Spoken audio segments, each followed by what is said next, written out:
ആദ്യം നമ്മള് ഇതിന്റെ പേരാണ് പറയാൻ പോകുന്നത്. ഡോറ, ബുജ്ജി, മിട്ടു,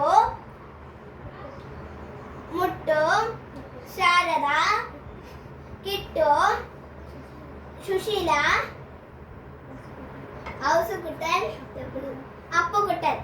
ഇനി നമുക്ക് റേസ് വെക്കാം. ഫസ്റ്റ് ആണ് നമ്മൾ ഇങ്ങനെ അടുക്കണം 9 പേജിനെയും. എന്റെ കുട്ടികളെ എടുത്ത്